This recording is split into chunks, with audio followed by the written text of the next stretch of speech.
Bonjour à tous, j'espère que vous allez excellemment bien. Aujourd'hui, on se retrouve pour parler des championnats européens de Munich et des championnats d'Europe de natation du côté de Rome. On va revenir sur les différentes compétitions de la journée, sur les médailles françaises, sur les compétitions d'athlétisme en natation. On va revenir un petit peu sur tout ce qui s'est passé lors de ces compétitions à Munich, du côté là où c'est bien organisé. Et puis là où c'est moins bien organisé, c'est-à-dire du côté de l'Italie, on reviendra sur l'imbroglio du côté de l'épreuve de natation, natation libre, où ça a été un sacré bordel, pour le dire gentiment, et encore pour le dire très gentiment, que ça a été un sacré bordel dans cette compétition. On commence tout de suite avec la natation, on commence par ce qui fait le plus beau, mais avant tout, n'hésitez pas à vous abonner à la chaîne, à réagir dans les commentaires, à mettre un pouce bleu, à partager la vidéo sur les réseaux sociaux, notamment auprès de vos proches si vous pensez que ça peut les intéresser. Dans les commentaires, n'hésitez pas à me dire ce que vous avez pensé des différentes compétitions. Et puis n'hésitez pas à vous abonner à la chaîne. Quand vous abonnez à la chaîne, n'hésitez pas à rajouter la petite cloche également, comme ça vous êtes au courant des dernières vidéos qui sortent sur la chaîne, notamment du côté de la Vuelta. Il y aura également de la MotoGP avec le Grand Prix d'Autriche, où on aura également une belle idée à la con sur laquelle déblatérer également du côté de la MotoGP. On commence du côté de Rome. Avec ces championnats d'Europe, il y avait déjà le plongeon à haut vol du côté de Gary Hunt. C'était les deux derniers sauts lors de cette journée du 20 août. Le titre pour Catalin Petru Preda, le Roumain, qui s'impose devant Gary Hunt. Vraiment, le deuxième saut lui a coûté cher à Gary Hunt dans cette compétition. Sinon, il aurait été plus proche de Preda. Je pense qu'il y aurait eu 1 ou 2 points d'avance pour Preda, mais là il y a eu 13 points d'écart. Il prend la médaille d'argent devant Popovici, le Roumain, et lui le Roumain qui s'en est mieux sorti que De Rosé, l'Italien, qui a eu du mal sur ses plongeons libres. Ça s'est bien passé aussi sur les plongeons libres pour Robin Georges. Il avait eu un peu plus de mal sur les plongeons imposés. Fini avec 194 points, 13e. Et à 3 dixièmes de points de Alberto Devora Ramos, l'Espagnol, donc vraiment rien du concurrent qui est devant lui. Le top 10 par contre était moins accessible, il fallait marquer une trentaine de points pour le top 10. Je regarde s'il y avait du plongeon traditionnel en ce 20 août. Oui, il y avait de la plateforme synchronisée. Le titre pour les Britanniques devant les Ukrainiens et les Allemands, il n'était que 4 au départ de cette compétition chez les filles. Et puis il y avait également le plongeon 3 mètres et le titre pour l'Italien Lorenzo Marsaglia devant Jordan Holden et Giovanni Tocchi. L'Italien qui finit 3e, 453,85, vraiment un très gros score pour Marsaglia. Il n'y avait pas de Français dans cette finale. On avait 2 Suisses, Guillaume Dutoit qui finit 4e à 10 points de la 3e place. Et Jonathan Succo, l'autre Suisse, finit 10e avec 349,25. On passe désormais à l'eau libre. On va commencer par le 5 km. Il y avait le 5 km et puis le 25. Alors le 5 km, ça s'est plutôt bien passé pour les garçons, avec Marc-Antoine Olivier qui prend la 3e place juste devant Logan Fontaine, derrière Paltrinieri, le spécialiste du demi-fond italien, et Domenico Acerenza, en sachant qu'on est en pleine mer dans ces compétitions. Donc ça s'est plutôt bien passé du côté des Français. Du côté des filles, Aurélie Muller finit 6e, elle est plutôt spécialiste du 10 km. Madeleine Cato finit 8e. Le titre pour la fameuse Sharon van Rovendal, la néerlandaise, entraînée par un certain Philippe Lucas aussi, qui entraîne à la fois Aurélie Muller et Sharon van Rovendal. Philippe Lucas devant l'Espagnole Maria de Valdez Alvarez et Giulia, ça va être compliqué, Gabrieleschi, l'Italienne qui finit 3e. Ça a été serré, vu que la course a été très rapide, moins d'1 heure de course. Comme chez les garçons, ça courait vite. Il y avait également un monégasque chez les garçons, Théo Druyen, qui finit dernier du côté de l'eau libre. La galère, c'était du côté du 25 km. Alors le 25 km qui était bien parti, on avait un Français qui était bien, même dans ce 25 km. Chez les filles, on était également bien en place du côté du 25 km, sauf que les organisateurs ont chié dans la colle, je crois qu'il n'y a pas d'autre terme, c'est-à-dire que on a décidé de faire l'eau libre en pleine mer, ce qui est déjà une idée à la con. Parce que c'est la première fois que je vois ça, normalement, l'eau libre, à part en Amérique du Sud, mais parce qu'on l'a fait déjà dans des fleuves, on l'a fait jamais en pleine mer. Pourquoi ? Parce que vous avez les vagues, vous avez les marées, donc c'est très difficile d'avoir une course pendant 5 heures, parce que le 25 km, c'est minimum 5 heures, dans des conditions stables, pendant 5 heures en pleine mer. Tous ceux qui ont été à la mer au moins une fois dans sa vie le savent, parce que vous avez les marées, parce que vous avez le vent qui peut se lever très facilement. Donc je rappelle déjà que ces compétitions en eau libre, normalement, devaient se tenir sur 3 ou 4 jours. Et puis on a tout mis le samedi et le dimanche parce que les conditions n'étaient déjà pas bonnes pour pouvoir tenir toutes les compétitions. Et puis ce 25 km, ça a été du n'importe quoi. C'est-à-dire que on a une première attaque des Italiens vers 2h45 de course. Sauf que les Italiens s'aperçoivent que la course n'est pas arrêtée, donc ils se remettent dans le paquet, ils réattaquent aux 3 heures de course, et ensuite ils ont escaladé le chenal, parce que le chenal n'était pas encore en place pour aller taper sur la plaque, et ils ont tapé sur la plaque. Donc autant vous dire qu'on ne pouvait absolument pas continuer dans ces conditions-là la course, et voilà, les Italiens pensaient que la course était terminée, les autres nations n'étaient pas au courant, donc ça a été un imbroglio total, ce qui fait qu'on a dû annuler les résultats. C'est quand même con de les annuler au bout de 3 heures de course, donc c'est vraiment une déception énorme, je pense, pour tous les concurrents du 25 km, surtout que le 25 km, c'est un peu comme le marathon, vous ne pouvez pas en faire 4 ou 5 dans l'année, c'est 2 dans une saison, 2 ou 3, donc c'est vraiment une catastrophe pour tous ces concurrents, et parce que ça a été très mal organisé, mais bon, cette compétition quand même de natation en Italie a été mal organisée. Donc l'eau libre qui se déroule en pleine mer, on n'a jamais eu ça, dans des conditions de vent qui étaient vraiment très chaotiques. On sait qu'on est en août en plus, c'est à partir de maintenant on commence à voir fin août, à partir de mi-août, on commence à voir souvent des grandes marées, alors qui ont souvent un coefficient qui est plus faible qu'en automne, mais on a des grandes marées en cette période-là de l'année, donc c'était déjà une idée à la con. Vous avez eu les problèmes notamment de Johan Heidel-Brouard sur le bassin de 50 mètres, sur les épreuves de dos, il y a eu pas mal de soucis au niveau des zones de départ. Vous avez eu quand même l'épreuve de haut vol qui devait se tenir à côté du Vatican, sauf que les organisateurs n'ont pas obtenu les autorisations, ce qui fait qu'on l'a fait sur les cours de tennis, avec des structures assez aléatoires quand même, dans des conditions qui n'étaient pas parfaites. Voilà, ça a été du n'importe quoi jusqu'au bout, ces championnats d'Europe qui, je pense, ne resteront pas dans les annales en termes d'organisation. En termes de médailles pour l'équipe de France, oui, mais pas en termes d'organisation. Il y a encore des épreuves pour la dernière journée de compétition ce soir, et on fera le débrief demain. On passe désormais du côté de la gymnastique, où il y avait l'épreuve par équipe.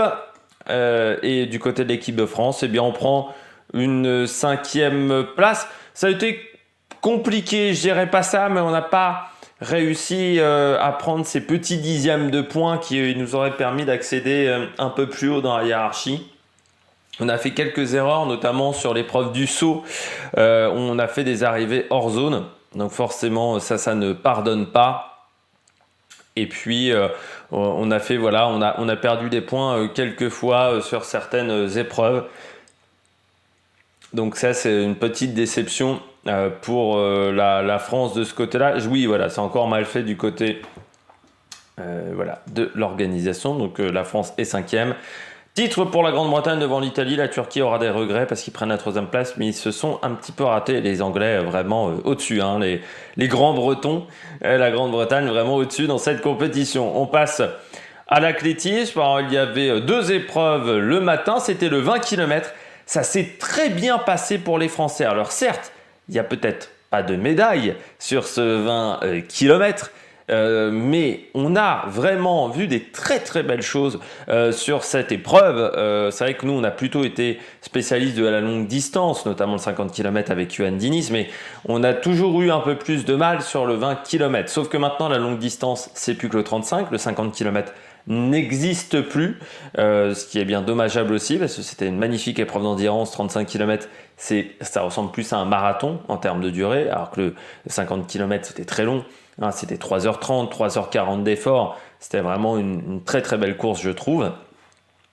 Mais sur ce 20 km, si on m'affiche les résultats rapidement, mais j'ai l'impression qu'on n'a pas envie de m'afficher les résultats, ça s'est très très bien passé pour nos Français qui ont fait vraiment des très très belles choses. Gabriel Bordier et Kevin Campion dans cette épreuve.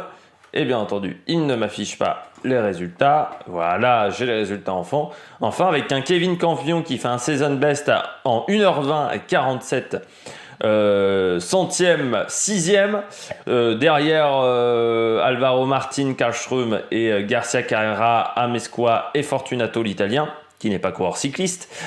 Et puis Gabriel Bordier qui fait 1,28,11, 19e, donc vraiment des très très bons résultats pour les Français.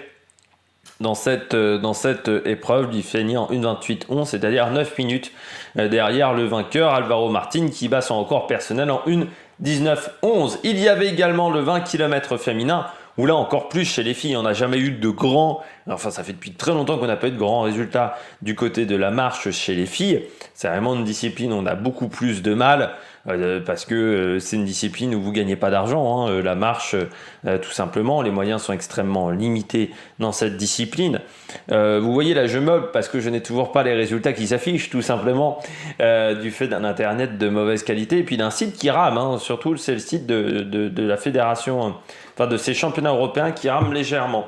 Le titre pour la grecque Mtrism Piotti devant Zobieblo, la polonaise, et Fej, l'allemande, de record personnel. Et puis surtout, nouveau record de France avec Clémence Beretta, en 1h30-37. 1h30-37 pour ce record de France pour Clémence Beretta. Camille, que je regarde bien, Camille Moutard, Moutarde peut-être, non, Moutard, je ne sais pas comment on doit le dire, fait 1h33-16 et Héloïse Terek 1h34-04.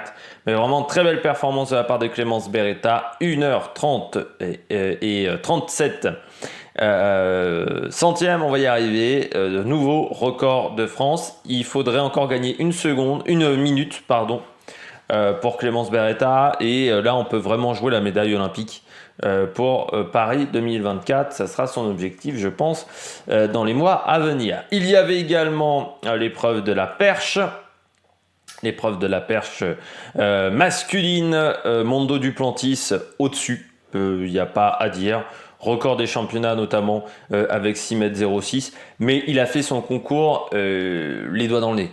Vraiment. C'est-à-dire, on aurait pu lui mettre une main bandée dans le dos. Enfin, il était au-dessus. Vous savez, ça m'a rappelé la grande époque de Renaud Lavillenie. Cette époque où vous avez un mec qui est au-dessus et vous savez à chaque saut que ça va passer. C'est-à-dire qu'avant même qu'il s'élance, vous savez que ça va passer. 6,06 m parce qu'il a une marge. Il a une marge. Son record, c'est 6,21 m. 6,06 m, c'est 15 cm. Donc, il est tranquille. Il s'impose devant Kanda Litabareux, l'allemand, qui fait 5,85 et 5,75 pour Lille Fosse. Nos deux Français qui font 5 et 7, Thibaut Collet qui s'arrête à 5,75, Renaud Lavillenie qui s'arrête à 5,65. J'ai pas compris l'impasse de Renaud Lavillenie à 5,75. Pour moi, quand vous avez un record à 5,87 cette saison, vous pouvez pas faire un pass à 5,75 sur un grand championnat. Il fait plus 6 mètres aujourd'hui, Renaud Lavillenie. Il fait plus 6 mètres facilement. Donc quand tu fais plus 6 mètres facilement, tu fais pas un pass à 5,75. Et à 5,75 passé du premier coup, il était sur le podium. C'est encore plus rageant, même avec un concours moyen. Il a mal joué. Renaud Lavillenie, et c'est dommage, mais j'ai pas compris du tout la passe. Je pense que c'est une erreur stratégique. C'est plus le Renaud Lavillenie d'il y a 6 ou 7 ans, oui, qui était une jambe au-dessus de tout le monde. Non, C'est plus le cas. Oui, quand vous êtes Armand Duplantis, vous pouvez faire des passes à 5,75. Quand vous êtes Renaud Lavillenie, vous pouvez plus le faire. Il faut faire tous les sauts. Surtout qu'à 5,65, le saut est pas parfait. Heureusement qu'il est très bon en l'air, Renaud Lavillenie, parce qu'avec d'autres concurrents, avec un Piotr Lisek, la même forme de saut avec Piotr Lisek, ça passait pas. Ça passe parce que c'est Renaud Lavillenie et qui arrive à bien enrouler la barre. Donc pour moi, il fallait faire 5,75 et je pense que ça a été une erreur de la part de Renaud. Après, bon, on peut faire ce type d'erreur quand on a le palmarès de Renaud Lavillenie également. La finale de 800 mètres avec la médaille d'argent de Reynel Lamotte. Encore une fois, médaille d'argent, Reynel Lamotte. C'est la 3e fois d'affilée qu'elle a médaille d'argent derrière Kelly Hodgkinson. La Britannique, c'est dommage, je pense qu'à un moment, elle ne croit pas assez en ses chances. Bon, elle l'a dit aussi en interview du côté de France Télévisions, mais c'est vrai qu'à un moment, je pense qu'elle ne suit pas Hodgkinson. Et quand vous voyez le chrono de 59,04, c'était dans les jambes de... Reynel pouvait faire ce chrono-là, donc je pense que voilà, le titre était peut-être jouable. Elle fait 2e devant Anna Wielgosz, la polonaise, et on aurait pu s'attendre à des meilleurs résultats de la part des Britanniques. Alexandra Bell finit 6e, Gemma Reekie finit 5e, mais les Jeux du Commonwealth, en plus des championnats du monde, ça a joué également dans le physique des Britanniques. Il y avait également la finale du javelot et c'est une très jeune concurrente qui s'impose du côté du javelot. Elle a seulement 19 ans et ça c'est vraiment une bonne nouvelle, surtout qu'elle a vraiment été au-dessus dans cette compétition. C'est Elina Tsenko, la grecque, qui s'impose avec 65,81, record personnel. L'année dernière, elle était encore au championnat du monde junior, donc vraiment une belle performance devant Adriana Vilagos, la Serbe.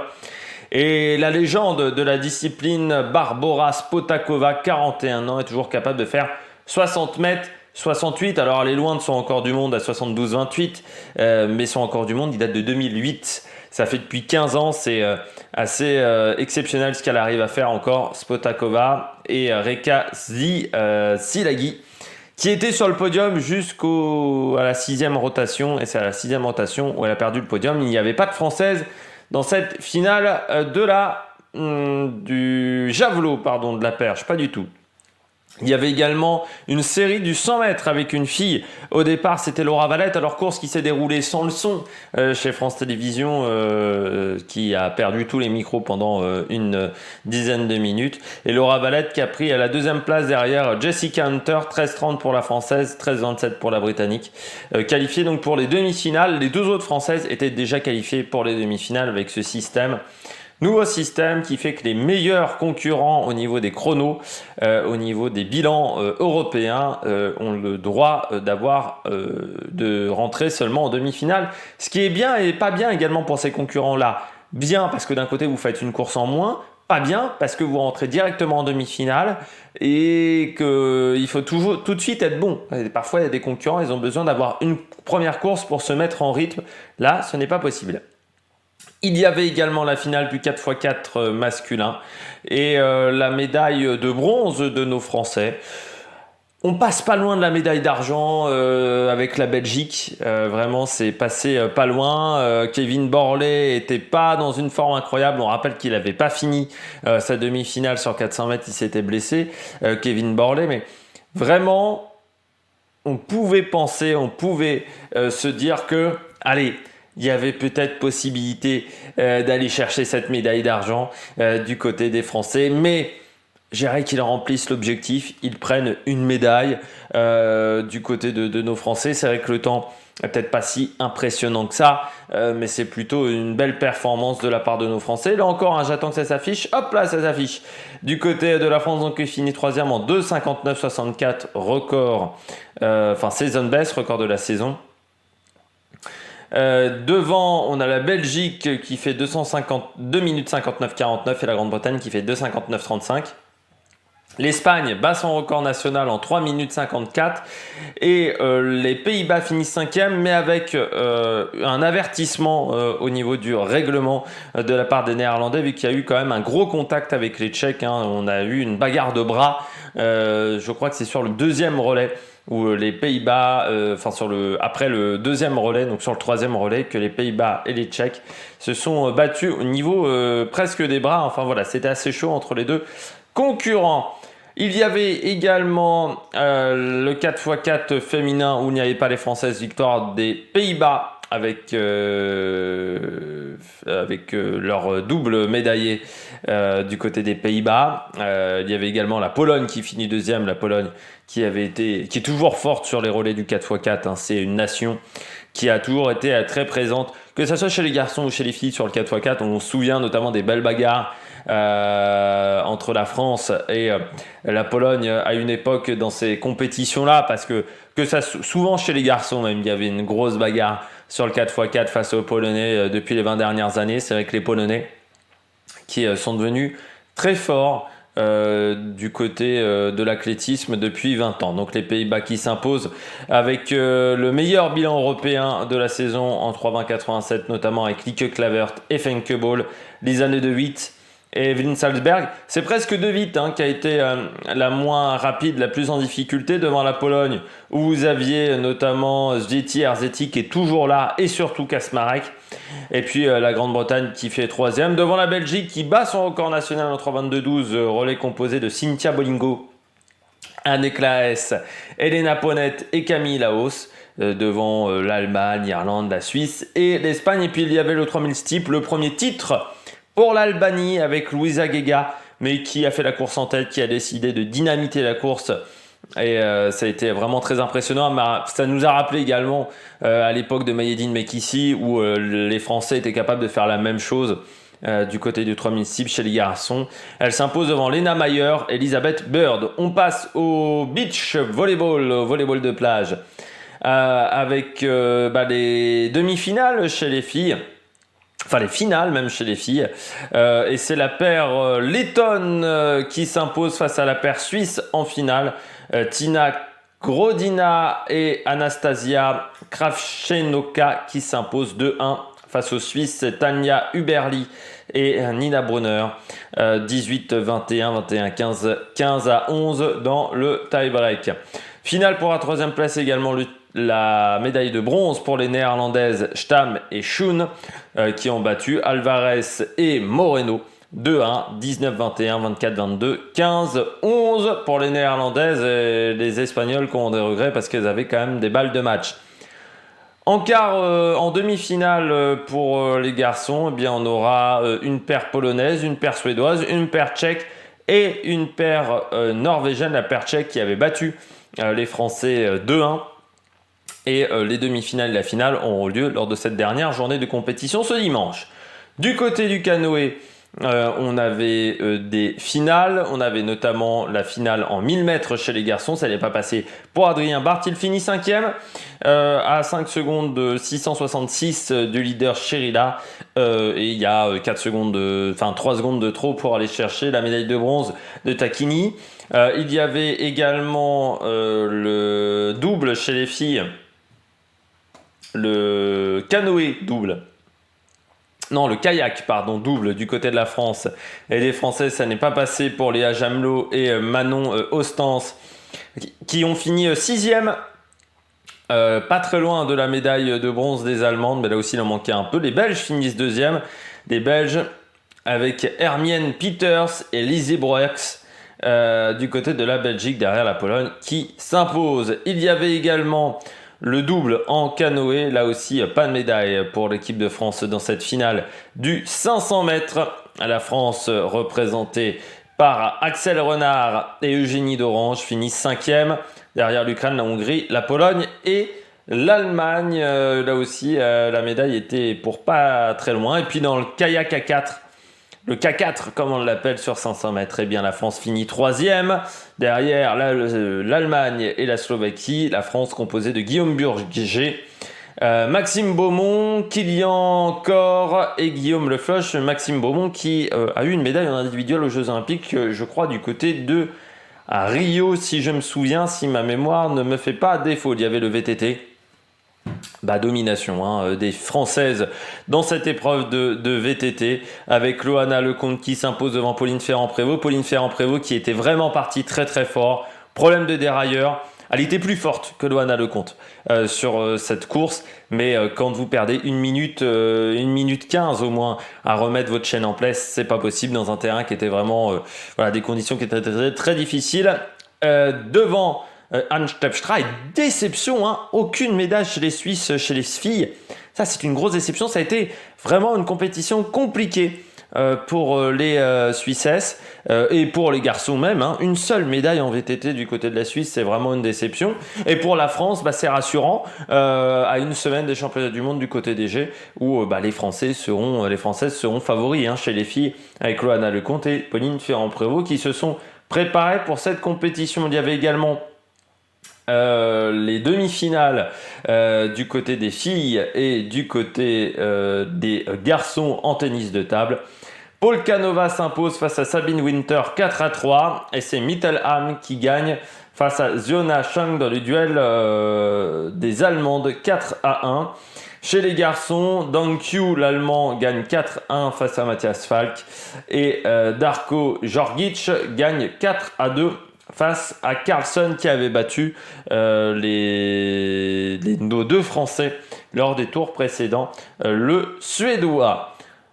Demain, dernière journée de ces championnats européens, dernier résultat, demain lundi, dans ces différentes compétitions qui resteront. On fera peut-être aussi un petit bilan de cette équipe de France dans ces championnats européens à 2 ans des Jeux Olympiques. Et oui, c'est la dernière grande compétition multisport avant les Jeux Olympiques. N'hésitez pas à vous abonner, à réagir dans les commentaires, à mettre un pouce bleu, à partager la vidéo sur les réseaux sociaux, notamment auprès de vos proches. Puis nous, on se retrouve pour de nouvelles aventures sur la même production. Ciao, ciao!